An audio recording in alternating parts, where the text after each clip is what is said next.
Hello, BookTube, and welcome to your Daily Penguin. I'm sorry that we're taking the rather heretical step of not filming the Daily Penguin in front of the Penguin wall. I'm in a cemetery. I'm walking my bean, who is curious about everything, absolutely everything, but especially snowdrifts. Those of you who walk dogs will probably already be familiar with the fact that snow's crystalline structure really holds in smells a lot better than soil does. So we have been stopping frequently here in the cemetery. But I don't actually need the penguin wall to do today's Daily Penguin, because today's Daily Penguin is a strange pick. It's something that not everybody's going to want to do. And I only have 3 examples, and the covers of, I think, 2 of them are from, say it with me now, Roman frescoes. So there would be precious little point in showing to you. The theme is anthologies. Penguin classic anthologies from the ancient world.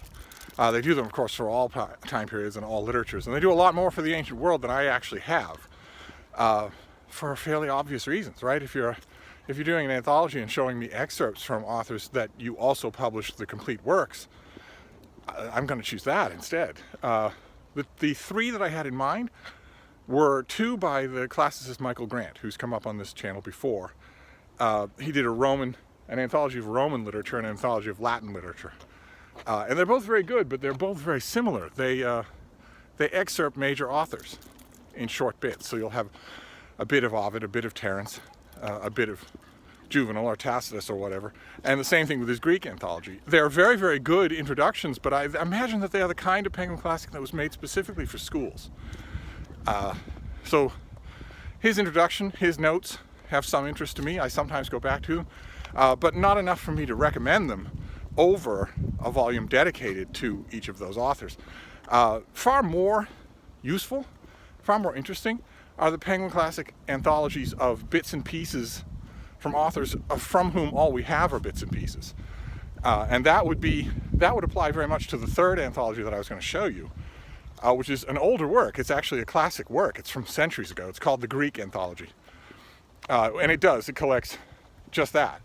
Epigrams from Greek authors for whom most of them we have nothing else.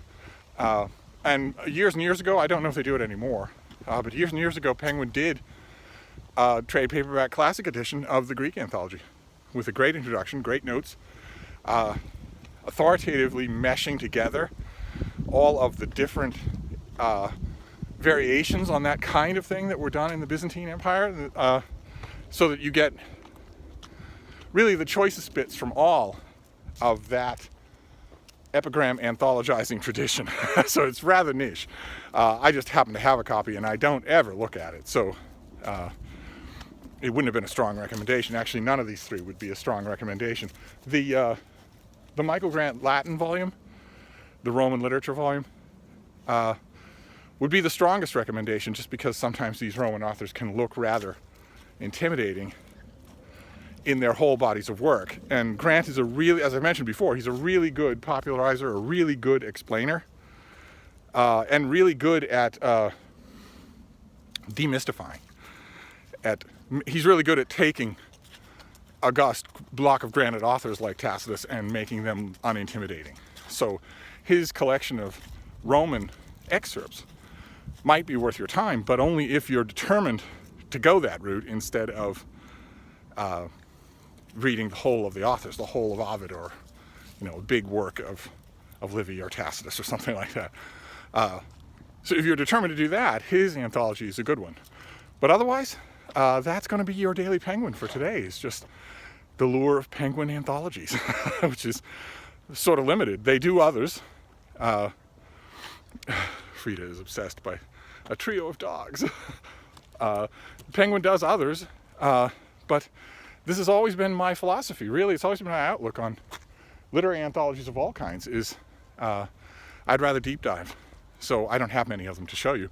And after all, your Daily Penguin is not a catalogue raison of Penguin classics. It's a tour of my Penguin classics. I don't have many of these things. So that's going to be it for today. If I had any kind of technical ability, I would put in covers so you could see the out-of-focus details of boring Roman mosaics, but I don't.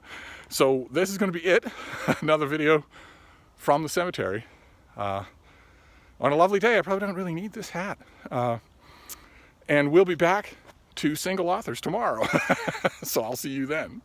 Thank you, BookTube.